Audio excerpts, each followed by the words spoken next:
Debut ko na! Mukha ko! Paano na? Tanungin mo yung kapatid mo. Di ba siya yung may pakana ng lahat? Hindi, okay lang. Tama. Hindi mo kasalanan. Kasalanan mo. Ano namang kinalaman ko sa nangyari sa'yo, ha? Hindi mo tinago score mo at pinalabas mong bagsak ka. Hindi magkakagulo ng ganito. Okay ka lang ba talaga? Sure ka bang walang on-off dyan sa loob mo? Tao ka ba? Kuya Joseph, sorry talaga.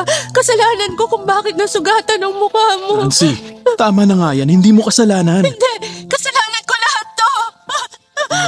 Nancy! Tumigil ka na nga! I'm sorry. I'm sorry. Sorry, Kuya Joseph.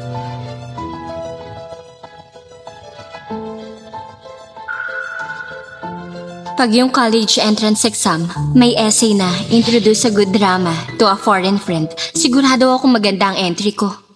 Yung ampon, binubuli yung tunay na anak. Hinamon pa tayo ng basag na bote. Kung may kakampihan man ako, sigurado ako si Linda na yon. At hindi ko susuportahan yung mapagpanggap na tulad mo. Ethan, tama na. Huwag ka nang dumagdag. Kuya, sorry talaga.